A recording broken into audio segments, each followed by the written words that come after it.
Hey y'all, this is Rohit Verghese again, back again for week 12 with some more questions from the Kaplan Q Bank that I want to remediate over. I have another set of 3 questions, and the first one is a select all that apply question. A newborn receives phototherapy for hyperbilirubinemia, which finding on day 2 is a cause for concern. And so there are 5 answer choices. The first answer choice states the parent removes the eye covers when taking the newborn out to feed. Option number 2 states the newborn is sleepy and lacks interest in breastfeeding.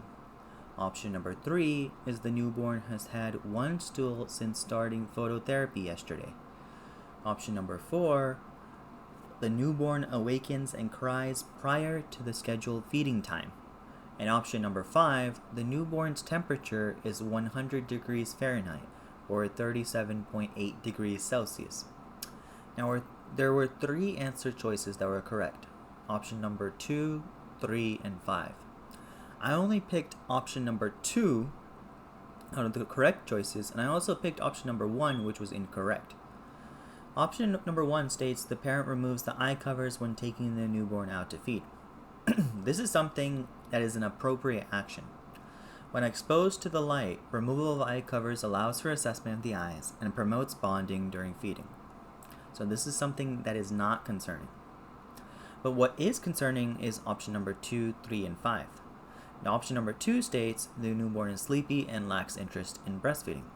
This is concerning because the newborn may be becoming more lethargic, indicating non-improvement in the hyperbilirubinemia despite phototherapy. Option 3 states the newborn has had 1 stool since starting phototherapy yesterday.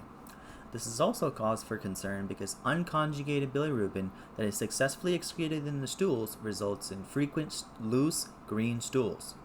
Because the newborn has had only 1 stool since phototherapy was initiated, this is a cause for concern.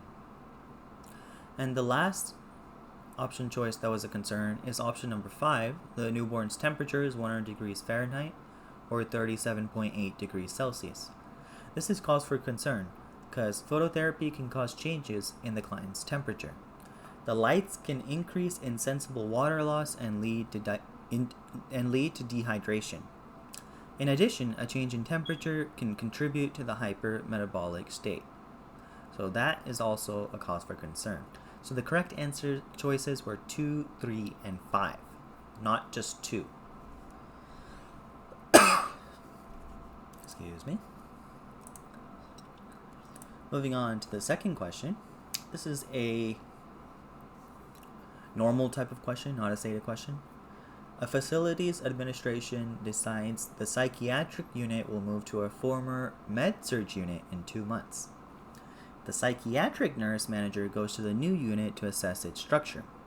Which assessment finding most concerns the nurse manager? So the answer choice that I put was option number 2, the location of the nursing station in relationship to the client's rooms. This could be a concern, but it's not the most concerning thing. Our job is to find the most concerning thing for the nurse manager, and the staff can adapt to whatever configuration is available. So even if the nursing station is somewhere out of the way, the staff can just simply adapt to it. The correct answer and the most concerning problem was option number 3, the fixtures in the bathrooms in the client's room. So a client's bathroom can pose the most risk to client safety. Fixtures such as towel bars, shower bars, and safety rails should be made of materials that break away from the weight of a client attempting self-harm by hanging or jumping. Shower nozzles should be breakaway or recessed, and toilet should be low flush pressure. The lighting must also be unbreakable. So the most concerning option out of the 4 is option number 3, which is the correct answer. Moving on to the last question I want to talk about. The question states, the nurse provides care to a client diagnosed with diabetes mellitus. As the nurse prepares to administer the client's morning dose of prescribed Lispro insulin, the client's adult child states, another nurse on the previous shift already gave my parent insulin a little while ago. Which nursing action is best? And so the answer choice that I picked was answer choice number 4, recheck the client's serum glucose level. This is not the best option.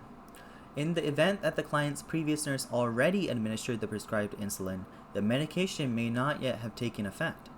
Contacting the nurse from the previous shift is the safest action. And this is option number 3, contact the nurse from the previous shift. Contacting the client's previous nurse is the best action from the options given, as it will allow for confirmation that the prescribed insulin dose was already administered. Ideally, the nurse should review the medication administration record. So the correct answer is 3, contact the nurse from the previous shift, and not 4, recheck the client's serum glucose level. And with that, those were the 3 questions that I wanted to talk about for this week. I hope you guys have a great day. Thank you.